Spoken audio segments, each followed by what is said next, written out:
Welcome to the University of Coruscant. As part of your enrollment here, you have access to the attached HoloNet recording. You've selected a lecture by Dr. Sunny Ravencourt on bounty hunters. You've selected a lecture by Dr. Sunny Ravencourt on Dengar. If you have any questions about this lecture or wish to contact us, please visit hunters.Taught.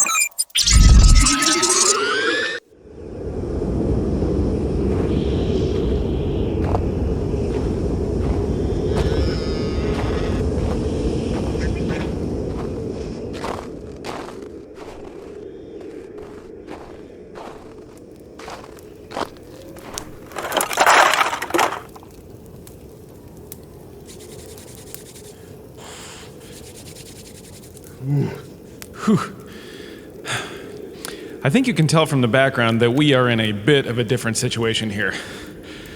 I am not on Coruscant, and I am not in the Grand Lecture Hall teaching Galactic History 101. It turns out that Dean Koala, or whatever her name was, is not a fan of my work. I honestly do not know why. Apparently, destroying the Grand Lecture Hall at the University of Coruscant wasn't a great move on my part to end last semester. But seriously, I mean, she is the one that tripped over that box of probe droids. I felt a little bit bad about that. I mean, I knew that the probe droids were sensitive, but I really did not know that a few of them exploding would cause a chain reaction like that. Anyways, to make it up to her, I wanted to redo her parking space. We had that earlier debacle with the speeder being towed, and I guess I kind of feel bad about that too. So I went to the hardware store down the street and I found a bunch of Gamorreans who were looking for odd jobs. Great guys, those Gamorreans. I bought a whole bunch of permacrete and we laid down a brand new foundation for her speeder. Now, I told the Gamorreans to hang out there for a few more hours to make sure that nobody ruined it while I was signing a few autographs in my office. But it turns out that Gamorreans are really great at lifting things and not so great at remembering them. They apparently wandered off right at about the same time that the dean set down her speeder right into the fresh permacrete, and I'm pretty sure it's still there, and not because she wants it to be. So, here I am, in a cave, on Hoth. How did I get here? Well, I was getting to that. You are watching this on your holopad, obviously, because that's the only place you can see it. Dean Fermita decided that putting me in their soon-to-be newly rebuilt Grand Lecture Hall this semester might not be in the university's best interest, no matter how many students wanted to hear the lectures of a famous former holodrama star such as myself. I was scheduled to be in a more robust room. I didn't actually get a chance to see it, but I thought it had a pretty funny name, Bomb Shelter K. That's pretty funny, right? I'm sure it was probably just as nice. Well, remember my bothan associate, the guy that got me all those rare weapons last year to demonstrate for all of you? He kind of got a little skittish that I wasn't going to pay him after hearing the news of the change in location, particularly the new name. I think that's a bit of an overreaction. Just because I hadn't paid him anything yet doesn't mean that I won't pay him back for all the stuff that he bought in the lower levels. I mean, what is definitely an overreaction is that he put a bounty on my head until I paid him back. Bada bing, bada boom, I am just chilling on a nice, cozy cave on Hoth with a warm fire ready to give you the lectures that the University of Coruscant is contractually obligated to put up on their holonet for their students and pay me for, so long as I keep making them and sending them to them. One other thing before I begin. A lot of you applied to be my TA, which was great.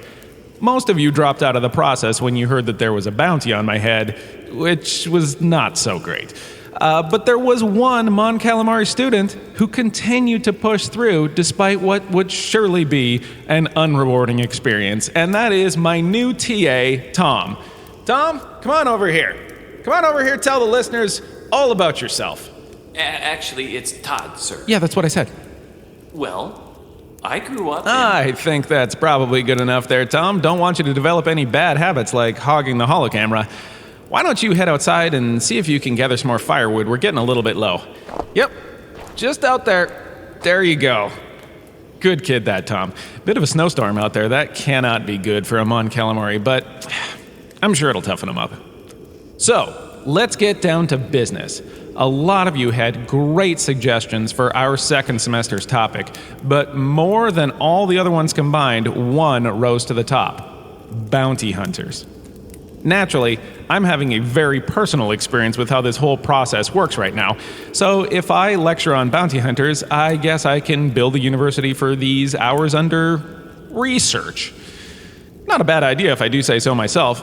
I plan on going week by week, spotlighting famous bounty hunters in history, and maybe even learn enough to extricate myself from this tricky little spot that I've placed myself in. And Todd too, I suppose. I know what you're thinking. Just think of the resume experience that this kid is getting. I'm not actually paying him, but I mean, this is so valuable that he should be paying me. This week, we will begin our new semester on bounty hunters by discussing a guy that seemed to be everywhere. But he never really lived up to his potential, which was extremely high. Nobody said that bounty hunting was easy, and if you don't believe me, well, take a look at the history of a hunter who went by the name of Dengar. Now, before I start in on Mr. Dengar, you have to realize that I'm teaching on a subject that is, by its very nature, hazy and filled with conjecture. If you're a bounty hunter, it is usually not in your best interest to leave an exacting history about your whereabouts. A lot of this is legend, so to speak.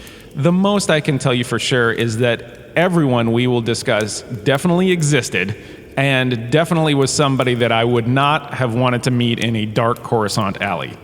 There's the disclaimer for all of you fact checkers out there.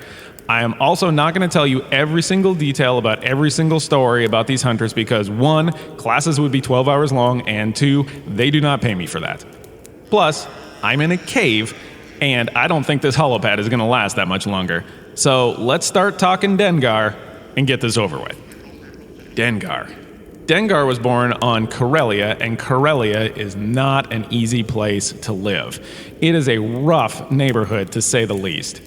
It's a little unclear if Dengar was already doing some illegal jobs on the side in his youth, but I think it's fair to say that you can count on that, and knowing a bit about Dengar, he was probably really good at it. What put Dengar on the map at an early age had nothing to do with bounty hunting. He was a prodigy swoop racer. What is swoop racing? Well, a swoop is a repulsor lift engine. Swoop racing could easily be done on a bike or sometimes a larger vehicle, but it was all functionally the same. You were basically strapped to an engine and ripped through a course that had acceleration pads. It was viewed as a little bit safer than pod racing, which is basically a different form of strap yourself to an engine and good luck, but swoop racing could actually be done by humans. Most of the time, swoop racers were competing in time trials, and that meant that there wasn't another swoop racer on the course, so it was a bit safer in that front too. But only as safe as you can get, being strapped to an engine. Well, Dengar was really good. When he was not pulling illegal side jobs, all he did was swoop race.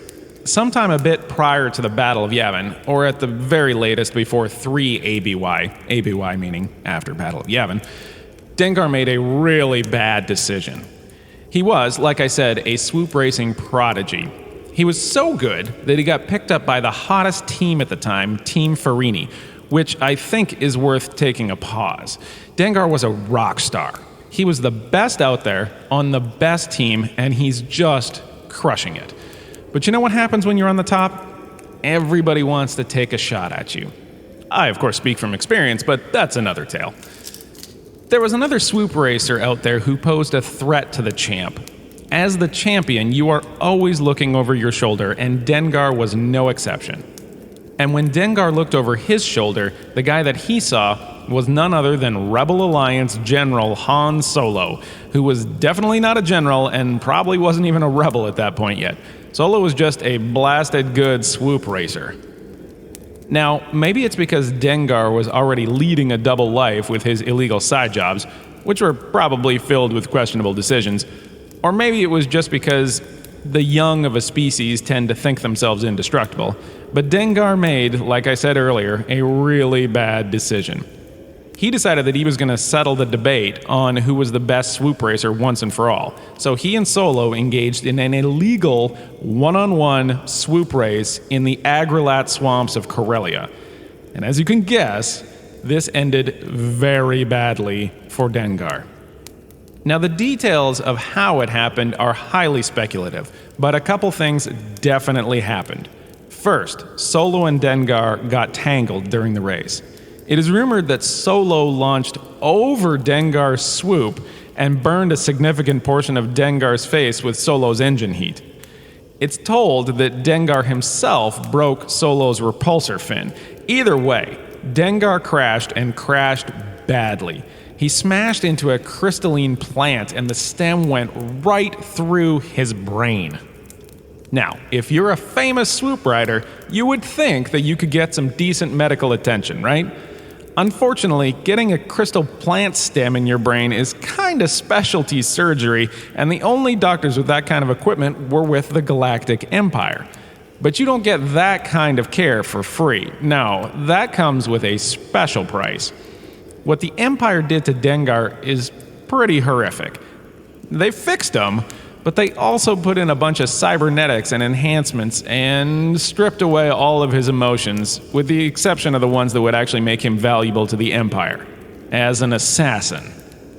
So, the swoop career was over. He got booted for engaging in an illegal race. He's now half machine and can only feel rage. Well, guess who became the target of that rage? You know it, Han Solo. Dengar became a full-time assassin for the Empire after that.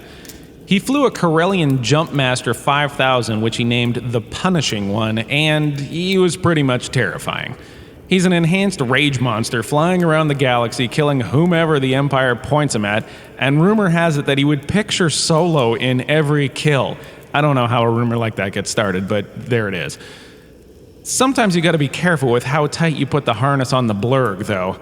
The Empire sent Dengar on a mission which included the elimination of the Holy Children of Azrat. Some shred of humanity must have remained in Dengar because he would not do it. Now, that shred of humanity left pretty quickly because his response was to hunt down every Imperial associated with that mission, which earned him the nickname Payback. Now, everything that I've said so far sounds pretty impressive, but Dengar's reputation in life was always just a little bit outclassed. Even when he was at the top of the swoop game, people would always talk about Solo, and his assassination, bounty hunting game, both pre- and post-Empire, was just a little bit behind another guy by the name of Boba Fett. Dengar finished second place a lot to Fett, but it's hard to say if he even cared. Truly, the only thing that he cared about seemed to be Han Solo, and that's also probably how he got that second place reputation. He never captured Solo, no matter how many times he tried. But Dengar's story actually has a happy ending, which, I'm not gonna lie to you, that is shockingly rare when it comes to bounty hunters. Most of these guys end up dead on the job, although the list that I've compiled does have more than its share of survivors. And maybe that's why they made the list. Either way, Dengar has it better than most. Somehow, despite Dengar's love of explosives and his preference for assassination instead of bounty hunting, somebody actually fell in love with this guy. An Aruzan named Manaru. Through the use of an Aruzan Atani device and her sheer force of will, she was able to help Dengar control his emotions, or what was left of them. Dengar even managed to remove his own cybernetics after that, and they got married. Boba Fett was the best man at the wedding. Can you believe that? Now that is an ending. So that's Dengar. I don't think any of the others end with a Boba Fett attended wedding. Not so bad if I do say so. Did you hear that? I swore I heard something. I just really hope that that's Tom out there finding firewood. Okay, let's get this done with. The charger on the holopad is running out because Tom just had to send a message out to his parents saying he's fine. I really am too good to that guy. There it is again. Tom, get the Tauntauns. Tom, we need a new kit. Oh my God! Tom, get out of that Tauntaun! It is not that cold in here.